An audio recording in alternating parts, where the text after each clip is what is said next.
Ma mère, elle était pas très contente. Enfin, la mienne non plus. Elle m'a toujours encouragée, mais elle n'était pas détendue, on va dire, sur l'idée que j'aille faire des plaquages ou que je me roule dans la boue. Maintenant, ils me soutiennent à fond. Dès que j'arrive l'été en vacances de famille, tout le monde me demande alors, le rugby c'est comment ? Moi, pareil, ma mère était inquiète. Elle est toujours d'ailleurs. Ouais, parce que c'est un sport de contact et comme je faisais de l'athlétisme, j'étais loin de tout ça. Oui, dans la vie de tous les jours, complètement. Des gens qui disent « Ah bon, une fille comme toi, ça fait du rugby, mais vous faites quoi ? Est-ce que vous vous plaquez ?» Enfin, question un peu, oui, une fille, ça peut jouer tous les sports normalement. Donc, souvent, ça se veut bienveillant, mais ça véhicule quand même les mêmes stéréotypes qu'on entend tout le temps, on va dire. Moi, vous avez commencé grande, donc bon voilà. Moi, j'étais plus petite et déjà, ça a été beaucoup plus compliqué, rien que pour rentrer dans l'équipe avec les garçons. Il a déjà fallu expliquer au coach que moi, par exemple, je pouvais pas faire pipi derrière un arbre. Il fallait prévoir des toilettes ou que je pouvais pas me changer dans le vestiaire avec les garçons.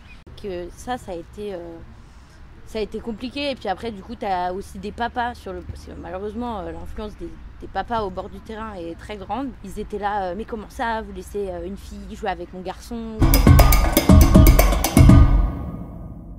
Mais moi, quand on me voit, on me dit ah, tu joues au rugby ? Ouais, ça se voit, t'es brusque. Ben non. Sur le terrain, je joue mon poste et je joue ce qu'on me demande de faire. Et voilà, je joue avec mon cœur, mais en dehors du terrain, je suis moi.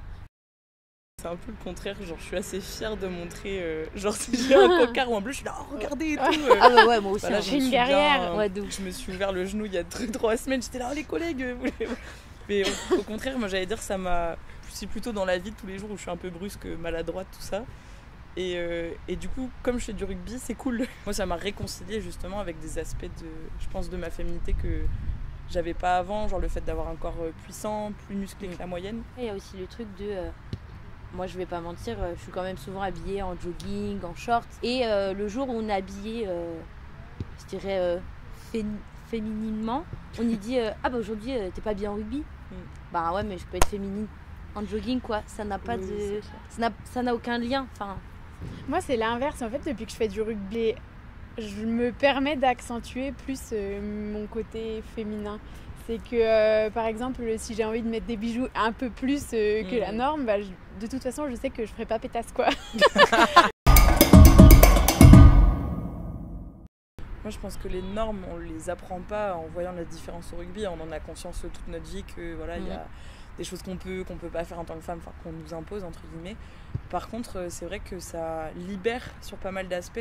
Moi, je sais que le rapport au corps et à la forme de notre corps, la première fois que tu rentres dans un vestiaire de rugby et que tu vois 20 nanas à poil, tu vois à quoi ça ressemble des vrais corps de femmes et t'es là, en fait, ils sont tous aussi beaux les uns que les autres et le mien, il a ses qualités, ses défauts, mais c'est un corps comme les autres, quoi. Parce que c'est vrai que rarement, moi dans ma vie, j'ai fait des études d'ingénieur, tout ça, j'étais toujours entourée de garçons. Je me disais, ouais, les garçons c'est génial, c'est plus facile, voilà. Et c'était une des premières vraies expériences où j'étais entourée que de filles et où j'ai pu ressentir un petit peu ces valeurs de sororité. Mais oui, je pense, en tout cas, moi pour ma part, ça m'a clairement aidée à me libérer de quelques injonctions. Moi, j'ai été une petite fille ronde et et tout ce qui s'ensuit, les moqueries et tout ça. Et finalement, pour une fois, ce qu'en dehors on me reprochait, ici c'était ma plus grande force.